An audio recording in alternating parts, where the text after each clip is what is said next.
चलिए शुरू करते हैं न्यूज पथ का सफर। सबसे पहले ऐसी तस्वीरें जिनका जिक्र सरेरा है और ये तस्वीरें सुर्खियों में भी हैं और सोशल मीडिया पर भी, और इनसे आपका बाखबर होना जरूरी है क्योंकि चौराहे पर इन्हीं की चर्चा है। चर्चा अयोध्या के राम मंदिर में जुटी भारी भीड़ की भी हो रही है।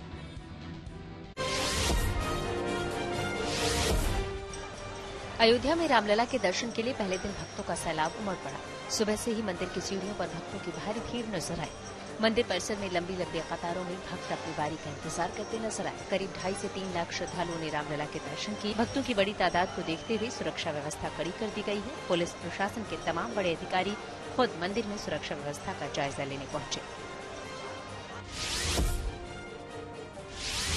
अयोध्या के हनुमानगढ़ी मंदिर में भी आम दिनों के मुकाबले मंगलवार को भक्तों की ज्यादा भीड़ रही। यहाँ भी सुबह से ही श्रद्धालु लंबे लंबे कतारों में भगवान के दर्शन के लिए खड़े नजर आए। मंदिर के बाहर सुरक्षा कर्मियों का भी कड़ा पहरा रहा।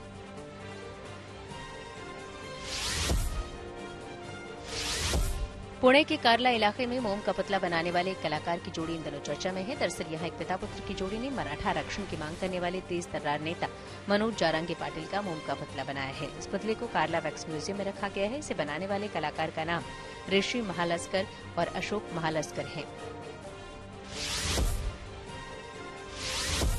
कुनू नेशनल पार्क से अच्छी खबर आई। मादा चीता ज्वाला ने 3 शावकों को जन्म दिया है। चीता ज्वाला नामीबिया से आई है। इससे कुछ हफ्तों पहले नामीबिया से ही आई दूसरी चीता आशा ने भी 3 शावकों को जन्म दिया था। केंद्रीय पर्यावरण मंत्री भूपेंद्र यादव ने सोशल मीडिया पर ये जानकारी शेयर की। कानपुर के डीसीपी प्रमोद कुमार का एक वीडियो सोशल मीडिया पर तेजी से वायरल हो रहा है। इस वीडियो में वो एक बच्चे की मदद करते नजर आ रहे हैं। जब वो ड्यूटी पर थे तभी सद्भावना चौकी के पास नंगे पांव एक बच्चा तिरंगा बेचता हुआ नजर आया। ऐसे में उन्होंने बच्चे को पास बुलाकर उससे बात की तो बच्चे ने मासूमियत से अपनी गरीबी का हवाला दिया।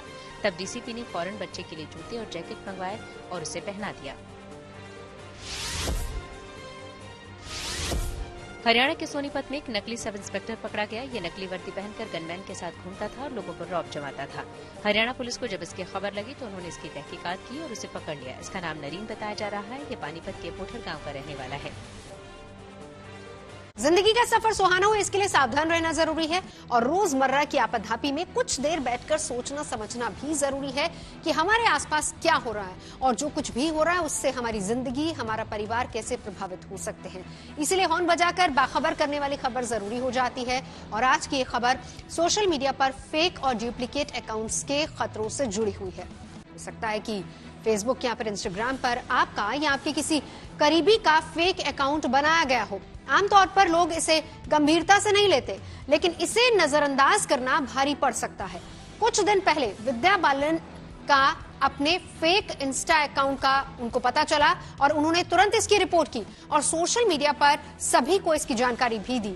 फेक अकाउंट क्यों बनाए जाते हैं और इससे कैसे बचा जाए, ये जानना समझना बहुत जरूरी हो जाता है और साथ ही सावधानी वाला हॉर्न इस पर बजाना बेहद जरूरी है।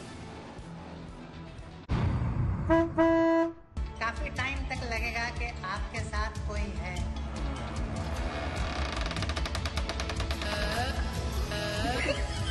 आपके पास तमीज का नंबर है क्या? तमीज का नंबर नहीं तो सब कहते हैं तमीज से बात करो।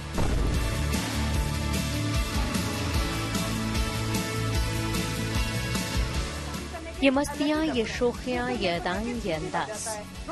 सोशल मीडिया पर विद्या बालन का ये चुलबुला अवतार लोगों को खूब भाया। बता तुझे लाइफ में क्या चाहिए? गोलगप्पे। गोलगप्पे को साइड में रख। अब बता तुझे लाइफ में क्या चाहिए? साइड में रखे हुए गोलगप्पे। इंस्टाग्राम पर उनके फॉलोअर्स को उनके रील्स का इंतजार रहता है। कबूतर मेरी खिड़की में बैठ गया, मैं क्लास ले रहा था, मेरे पास आके बैठ गया। मैं कहा यहाँ क्यों बैठा है? आप जानते हैं उस कबूतर ने मुझसे क्या कहा? क्या कहता है?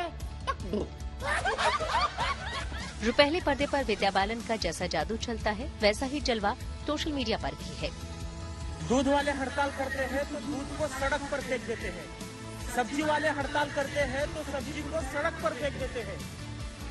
पता नहीं बैंक वाले कब हड़ताल करेंगे।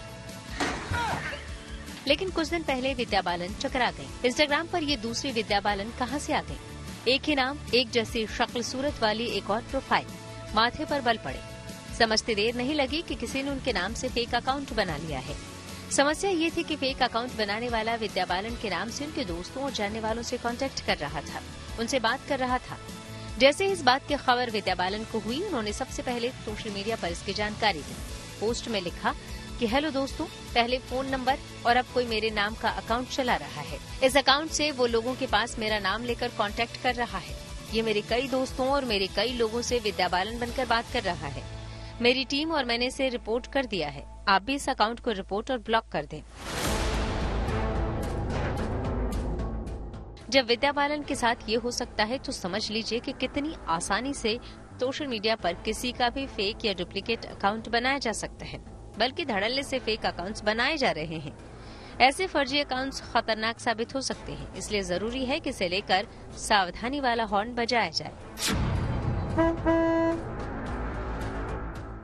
सबसे पहले आपको बताते हैं कि सोशल मीडिया पर फेक अकाउंट्स का खतरा कितना बड़ा है। स्टैटिस्टा की एक रिपोर्ट के मुताबिक हर साल फेक या डुप्लीकेट अकाउंट्स की संख्या तेजी से बढ़ रही है। साल 2019 में फेसबुक पर कुल फेक और डुप्लीकेट अकाउंट 16% थे, जबकि 2015 में ऐसे अकाउंट्स सिर्फ 7% थे। आप सोच रहे होंगे कि सोशल मीडिया पर तो लोग एक दूसरे से दोस्ती करते हैं, अपनी बातें या तस्वीर शेयर करते हैं, तो फिर ये कौन लोग हैं जो फेक अकाउंट्स बनाते हैं? इससे क्या फायदा होता है? चलिए इसके पीछे के तिकड़म समझ लीजिए। ज्यादातर फेक अकाउंट्स का इस्तेमाल सोशल मीडिया पर किसी को स्टॉक करने के लिए किया जाता है। इसका इस्तेमाल किसी के नाम पर उसके दोस्तों से पैसे मांगने के लिए किया जाता है। सीक्रेट या प्राइवेट फोटो पब्लिक करने की धमकी देकर ब्लैकमेलिंग की जाती है। किसी ब्रांड या प्रोडक्ट के लिए फेक रिव्यू देने और दूसरे ब्रांड को बदनाम करने के लिए इसका इस्तेमाल हो सकता है। फेक अकाउंट से सबसे ज्यादा खतरा उस आदमी की सोशल आइडेंटिटी को हो सकता है जिसके नाम और तस्वीर का इस्तेमाल करके फर्जी प्रोफाइल बनाई गई है। समाज और दोस्तों में उसकी छवि खराब की जा सकती है। अगर कोई पब्लिक फिगर है या सेलिब्रिटी है तो उसका नाम लेकर लोगों तक गलत मैसेज पहुंचा जा सकता है।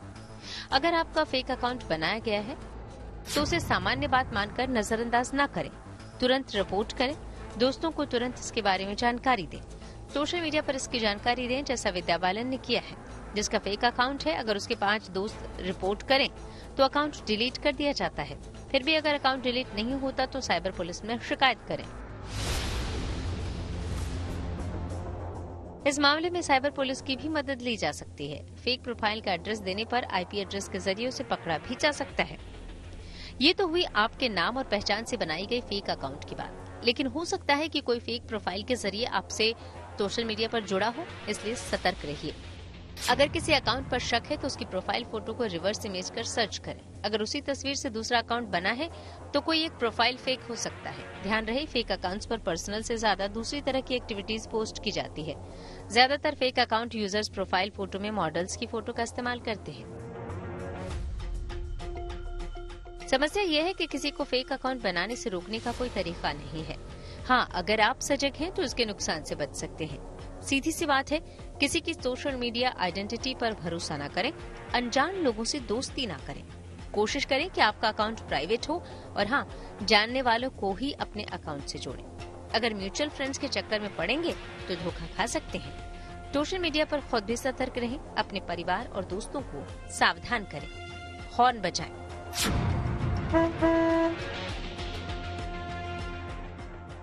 Bureau report, good news today. और फेक अकाउंट के खतरों के बारे में विस्तार से बता रहे साइबर एक्सपर्ट पवन दुग्गल। अगर आपको पता लगता है कि आपके बारे में कोई फेक अकाउंट सोशल मीडिया पर खुल गया है तो आपका नंबर 1 प्रायोरिटी होनी चाहिए कि कहीं ना कहीं आप लोगों को बताएं कि साहब ये मेरा अकाउंट नहीं है, उन्हें जानकारी दें, सूचित करें, साथ ही साथ उस अकाउंट को डिलीट कराएं। अब सवाल उठता है कि आप डिलीट कैसे करा सकते हैं। देखिए, अगर आप उस व्यक्ति विशेष को निवेदन करेंगे तो वो आपकी बात सुनेगा नहीं, लिहाजा आपके पास विकल्प है कि आप जो सर्विस प्रोवाइडर है वो इंटरमीडियरी कहलाता है भारत के सूचना प्रौद्योगिकी कानून के तहत। अब ये सर्विस प्रोवाइडर्स को बहुत सारी मैंडेटरी ड्यू डिलिजेंस प्रोविजंस के साथ कंप्लाई करना पड़ता है और ये प्रोविजंस आईटी रूल्स 2021 के तहत पूरी तरह परिभाषित है। तो अगर आपको लगता है कि साहब ये झूठा अकाउंट है, मेरे बारे में है, फेक है और मैं उसे डिलीट करना चाहता हूं, तो आप उस प्लेटफॉर्म, उस सर्विस प्रोवाइडर के प्लेटफॉर्म पर जाइए और वहां ढूंढिए कि उनका सर्विस प्रोवाइडर का ग्रीवेंस ऑफिसर कहाँ है और उस ग्रीवेंस ऑफिसर के सामने आप एक ग्रीवेंस पिटीशन डालिए कि साहब ये अकाउंट एक फेक फैब्रिकेटेड फ्रॉड अकाउंट है मेरी तस्वीरें इस्तेमाल कर रहा है, मेरा नाम इस्तेमाल कर रहा है, तो कृपया इसे डिलीट करें और अपना ग्रीवेंस जो है लिखित में ग्रीवेंस ऑफिसर को दीजिएगा। अगर तो उस सोशल मीडिया कंटेंट में अकाउंट में ऐसा कंटेंट है जो अश्लील है, तब तो 24 घंटों में उसको डिलीट करने का दायित्व होगा सर्विस प्रोवाइडर को। लेकिन अगर अश्लील कंटेंट नहीं है, तब 15 दिन का समय कानून बोलता है इनको कि आप 15 दिन में उसे डिलीट कराएं। अगर वो डिलीट फिर भी इस काम को नहीं करते हैं, तो आपके पास विकल्प है कि आप ग्रीवेंस एपेलेट कमेटी पर जा सकते हैं और वहां पर आप अपील भी कर सकते हैं। प्रधानमंत्री नरेंद्र मोदी 4 फरवरी को बिहार में एक रैली करेंगे। चलते हैं न्यूज एक्सप्रेसवे पर, जहां देश भर की कुछ और जरूरी खबरें मौजूद हैं। हेट स्पीच मामले में कोर्ट से आजम खान को राहत नहीं मिली। एमपीएमएलए कोर्ट ने इस मामले पर सुनवाई की अपील को खारिज कर दिया। आजम खान पर 2019 में इस मामले में मुकदमा दर्ज हुआ था। उन्हें कोर्ट ने 2 साल की सजा और 2500 रुपए का जुर्माना लगाया है। इस सजा के खिलाफ आजम खान ने कोर्ट में सुनवाई की अपील की थी, जिसे कोर्ट ने खारिज कर दिया। पीएम मोदी बिहार से चुनावी रैली का शंखनाद करेंगे। बताया जा रहा है कि वो 4 फरवरी को बिहार के बेतिया में एक जनसभा को संबोधित करेंगे। गणतंत्र दिवस बेहद करीब है। देश भर में तैयारियां जोरों पर है। इस बीच राजधानी दिल्ली में सेना ने गणतंत्र दिवस परेड की फुल ड्रेस रिहर्सल की।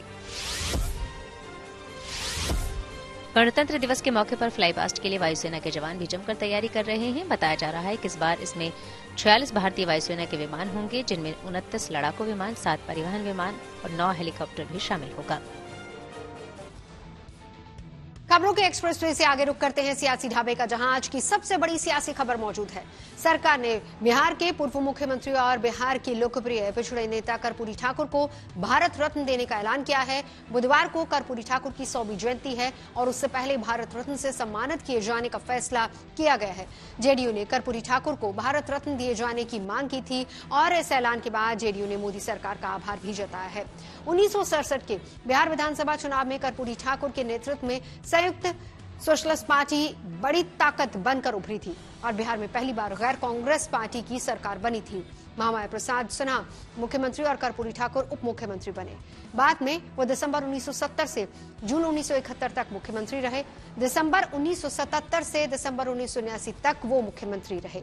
शिक्षा मंत्री रहते हुए उन्होंने छात्रों की फीस खत्म कर दी, अंग्रेजी की अनिवार्यता खत्म की, मुख्यमंत्री के तौर पर खेतों पर मालगुजारी खत्म कर दी। कर्पूरी ठाकुर बिहार की सियासत में समाजवाद का एक बड़ा चेहरा बने, जिन्होंने मुख्यमंत्री रहते हुए पिछड़ों को 27% आरक्षण दिया था। इस घोषणा के बाद कर्पूरी ठाकुर के बेटे और राज्यसभा सदस्य रामनाथ ठाकुर से भी हमने बात की, जिन्होंने खुशी जाहिर करते हुए केंद्र सरकार का धन्यवाद दिया। और मोदी सरकार की तरफ से बिहार के पूर्व मुख्यमंत्री कर्पूरी ठाकुर को भारत रत्न देने का फैसला किया गया। उनके बेटे इस वक्त हमारे साथ मौजूद है, रामनाथ ठाकुर। बहुत बहुत स्वागत है आपका गुड न्यूज टुडे पर। बहुत अच्छी खबर, बधाई आपको सरकार के इस फैसले पर। बिल्कुल, सरकार के इस फैसले पर आप क्या कहेंगे? कर्पूरी ठाकुर जी के 36 वर्षों के बाद मरणोपरांत भारत सरकार ने जो यह निर्णय लिया है जननायक कर्पूरी ठाकुर और स्वतंत्रता सेनानी को भारत देने के लिए, मैं अपनी तरफ से, अपने दल की तरफ से और बिहार के 15 करोड़ जनता की तरफ से और पूरे हिंदुस्तान के समाजवादियों की तरफ से, जो जननायक कर्पूरी ठाकुर जी के सहयोगी थे, जो समर्थक है, उनकी तरफ से हम भारत सरकार से कृतज्ञता ज्ञापित करते हैं और उन्हें बधाई देने का काम करते हैं।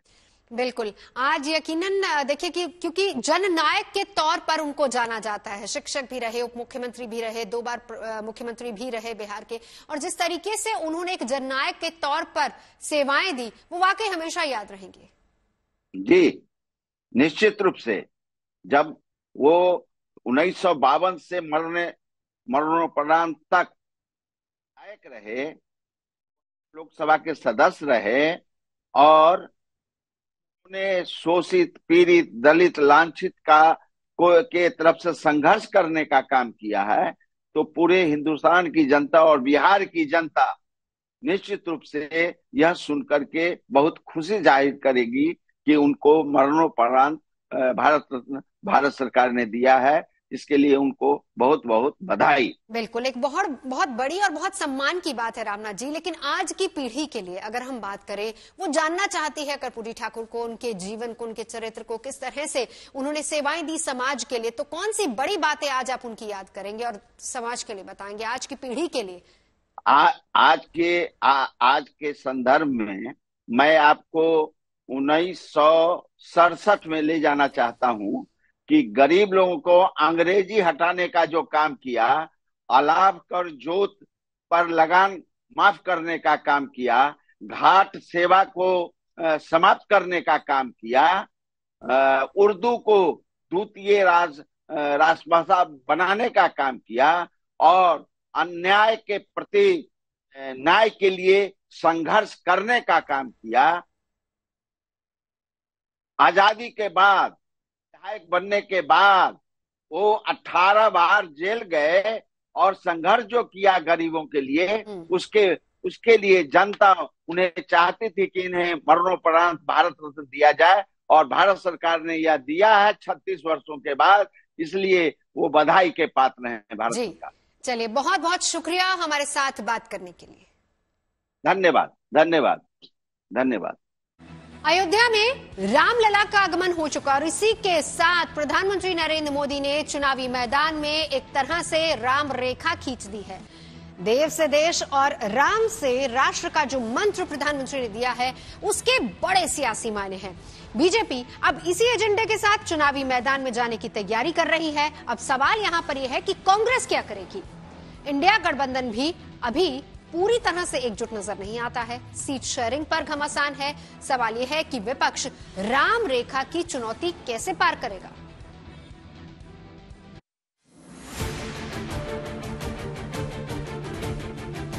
सियावर रामचंद्र की जय, सियावर रामचंद्र की जय।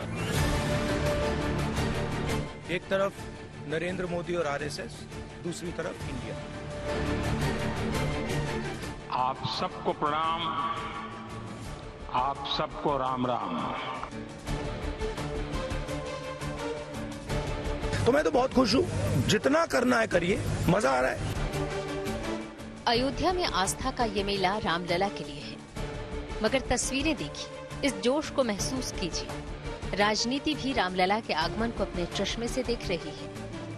आम चुनाव से ठीक पहले प्रधानमंत्री ने जो राम रेखा खींच दी है, उससे बेचैनी है। आज हमारे राम आ गए हैं।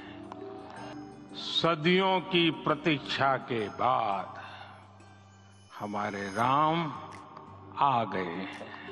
सदियों का अभूतपूर्व धैर्य, अनगिनत बलिदान, त्याग और तपस्या के बाद हमारे प्रभु राम आ गए।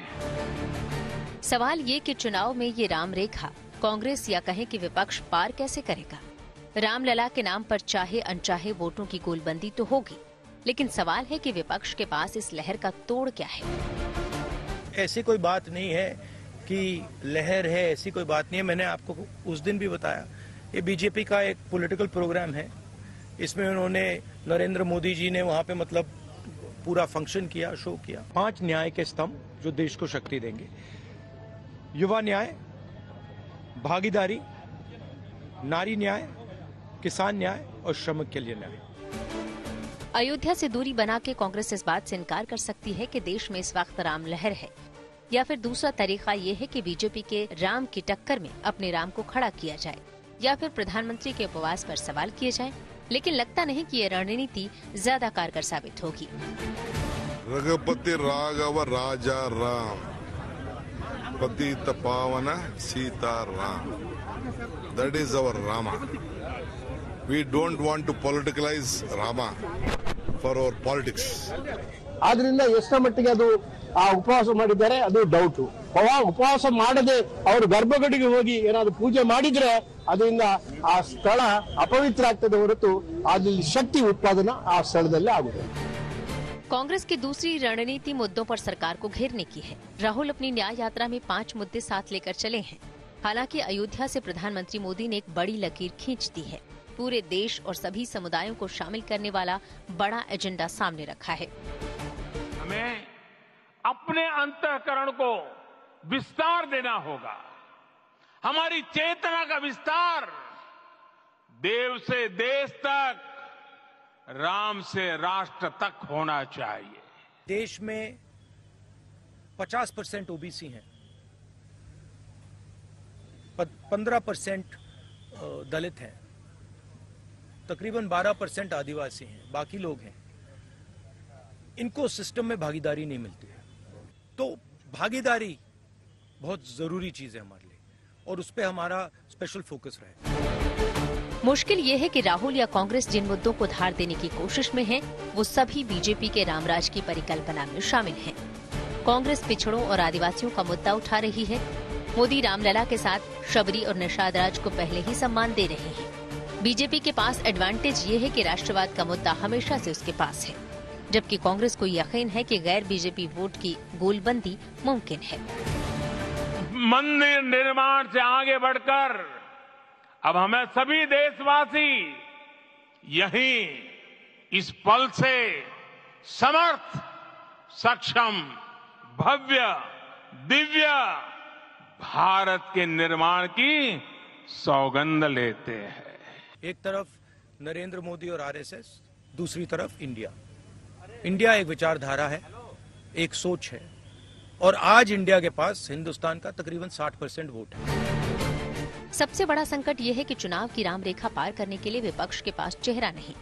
बीजेपी प्रधानमंत्री मोदी की लोकप्रियता के साथ चुनावी समर में उतरने वाली है, जबकि इंडिया गठबंधन चुनाव के बाद प्रधानमंत्री के नाम पर विचार करेगा। ये बड़ा फर्क है जो जीत हार का अंतर तय कर सकता है। एक ऐसा पुरुष जो साधारण पुरुष से नहीं हो सकता, एक ऐसा पुरुष जो समय समय पर महादेव की दया होती है, वैसे पुरुष अवतरित होते रहते हैं। ये एक अवतरित पुरुष के रूप में कल पूरे देश और दुनिया में नरेंद्र मोदी का चेहरा ही नहीं गया। मुंबई में हम लोगों ने तय किया था कोई एक चेहरा नहीं होगा। जब हम 272 का मैजिक नंबर पार करेंगे उसके बाद मिल बैठ के तय करेंगे। विपक्ष में मसला नेतृत्व का भी है और सीट शेयरिंग का भी। कहा जा रहा है कि अगले 15 दिनों में बीजेपी उम्मीदवारों की एक सूची जारी कर सकती है। विपक्षी खेमे में ये हाल है कि तू मैं खत्म ही नहीं हो रही। नीतीश रहेंगे या जाएंगे, ममता मानेंगी या साथ छोड़ेंगी, कुछ भी तय नहीं। हमारे पास हिम्मत है। आज तो हम रैली निकाला इसी के लिए, हमने हिम्मत दिखाया। कितना पॉलिटिकल पार्टियां है, क्या हिम्मत दिखाया। एक मंदिर विजिट करने से हो गया?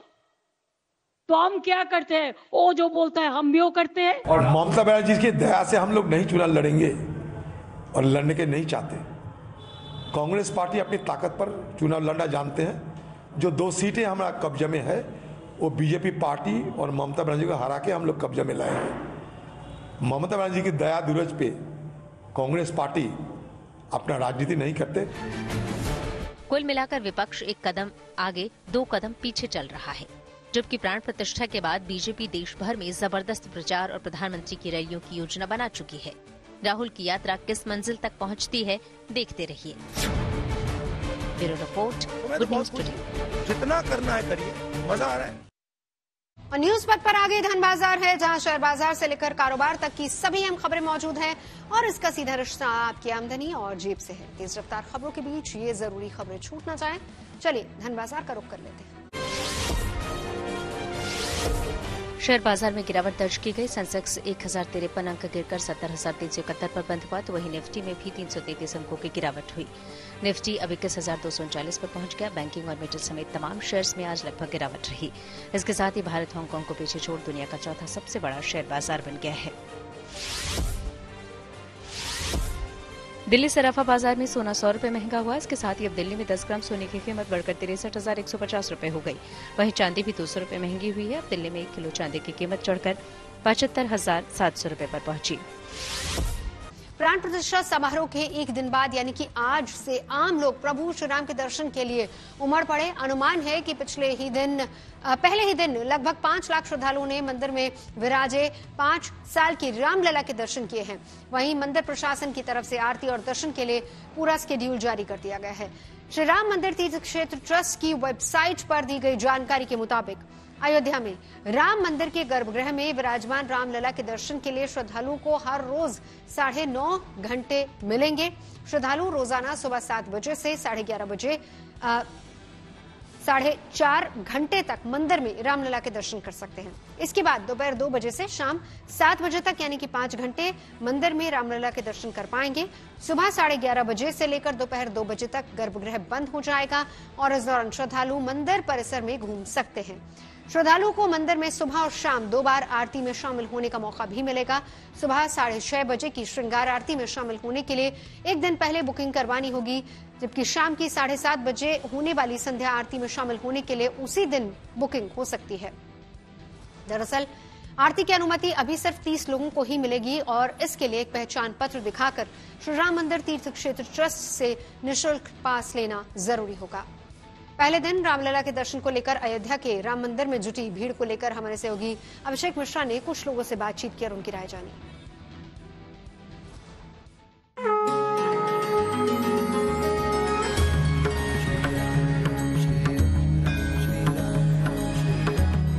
राम मंदिर की प्राण प्रतिष्ठा के साथ में सार्वजनिक दर्शनों की शुरुआत हो गई है और बड़ी संख्या में श्रद्धालु इस वक्त अयोध्या धाम यानी कि श्री रामलला के दर्शन के लिए मंदिर परिसर पहुंच रहे हैं। लगातार जो तादाद है वो बढ़ती चली जा रही है।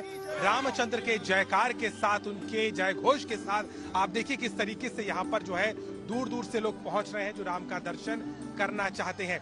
कहाँ से आए महाराज, आप कहाँ से आए? उत्तराखंड से आए हैं। उत्तराखंड से आए, दर्शन करके जाना है? दर्शन करके जाना है। दर्शन कितना इंतजार किया आप लोगों ने, क्या लगता है कितना इंतजार? बहुत समय से इंतजार किया सर, लगातार इंतजार ही था, जिसके चलते जो है बहुत लोगों को इंतजार था आज की घड़ी का। प्रधानमंत्री नरेंद्र मोदी ने जिस तरीके से प्राण प्रतिष्ठा की उसके बाद में अब सार्वजनिक दर्शन आज सुबह 7 बजे से लगातार जारी है और माना जा रहा है कि हजारों की संख्या में ये दर्शन आज हुए हैं, जिसको लेकर के लोग पहुंचे हैं। कहाँ से आप पहुंचे?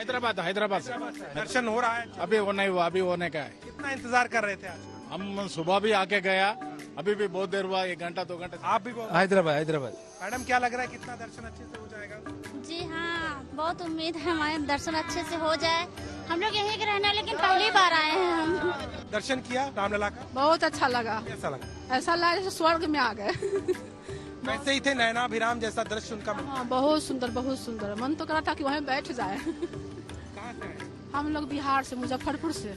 जी आप बताइए, जैसा कल देखी होगी फोटो, आपने वीडियो देखा होगा, वैसा ही लग रहा था जब? बिल्कुल बिल्कुल वैसा है, और सुंदर, और उससे भी बहुत ज्यादा सुंदर लग रहा था। भगवान सामने में आ गए खड़े होके। लगा कि साक्षात भगवान राम से भेंट हो गई, दिल खुश हो गया, बहुत प्रसन्न हो गया। और ये हम लोगों के लिए गर्व की बात भी है, बहुत सालों के बाद हम लोग का। रुके हुए थे, कितना इंतजार किया, कितने घंटे लाइन में लगे, क्या रहा? मुश्किल से 1 घंटा लगा सर, 1 घंटा में हो गए, सुलभ हो गए। बहुत आराम से दर्शन हो रहे हैं अच्छे से। जय श्री राम। लगा दर्शन? बहुत ही अच्छा, बहुत ही सुंदर, जैसे हम त्रेता युग में राम भगवान का दर्शन कर रहे हैं ऐसा लग रहा है और बहुत ही सुंदर है। हम लोग ओपनएआई ने चैट बॉक्स के दुरुपयोग पर कार्रवाई की। टेक्नोलॉजी से जुड़ी ऐसी हर खबर को जानने समझने के लिए आपको लिए चलते हैं digital. Smartphone maker company OnePlus ने 2 नए स्मार्टफोन लॉन्च किए हैं। OnePlus 12 और OnePlus 12R कंपनी ने आज भारत में लॉन्च कर दिया है। इसके साथ ही कंपनी ने अपना नया ईयरबड्स भी लॉन्च किया है। OnePlus 12 की कीमत करीब 70,000 रुपए रखी गई है। हालांकि इससे पहले OnePlus 12 चीन में लॉन्च हो चुका है।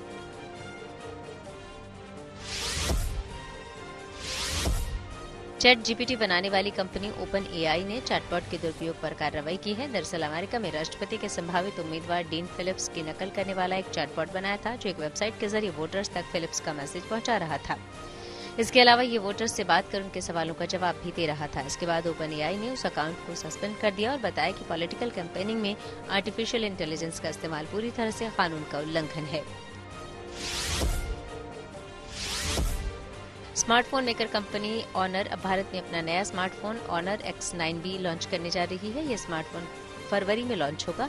इसकी कीमत 25,000 से 30,000 रुपए तक हो सकती है।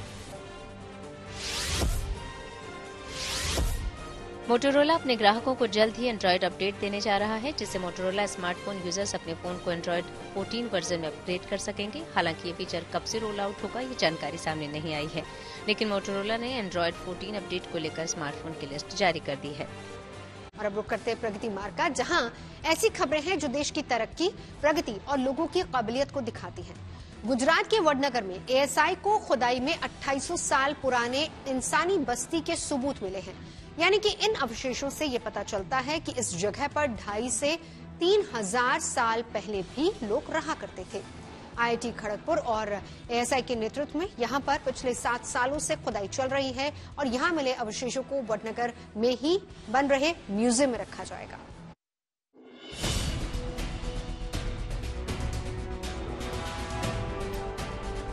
तस्वीरें गुजरात के वडनगर की हैं। आपको लग रहा होगा कि यहाँ कोई निर्माण कार्य चल रहा है, लेकिन असल में यहाँ खुदाई हो रही है।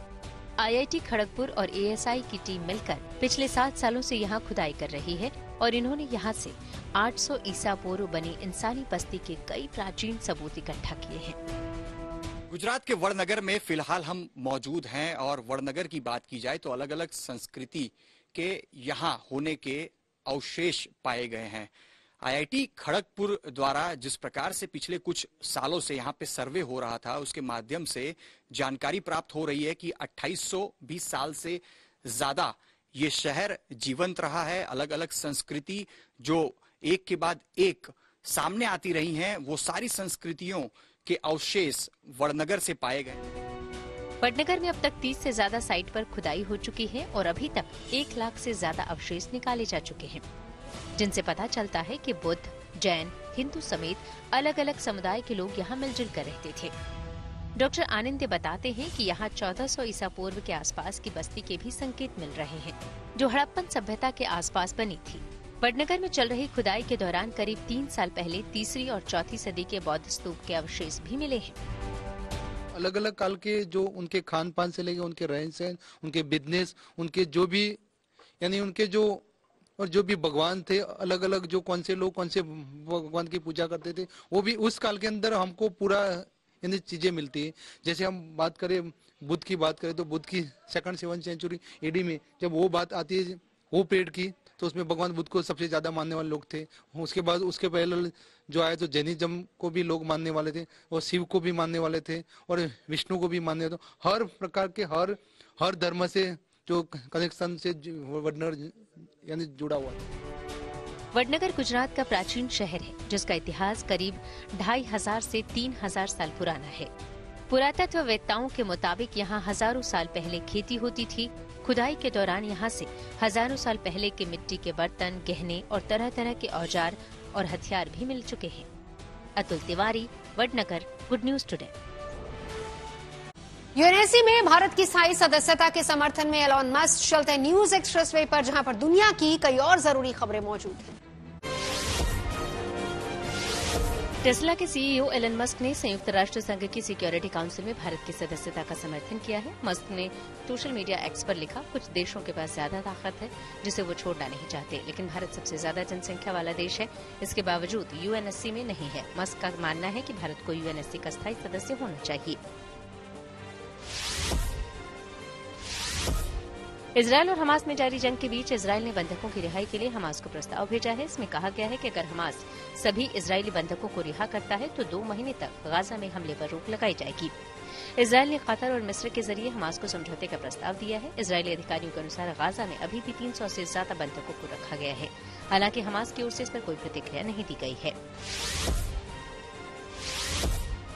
चीन के शिनजियांग में भूकंप से बड़ा नुकसान हुआ है। न्यूज एजेंसी रॉयटर्स के मुताबिक भूकंप में शिनजियांग में कई इमारतें ढह गई हैं और कई लोग घायल हैं, जबकि चीन के ग्लोबल टाइम्स के मुताबिक भूकंप से 120 घर पूरी तरह ढेर हो गए। भूकंप का सबसे ज्यादा असर उरुमकी, कोरला, काशगर और येनिंग में हुआ है।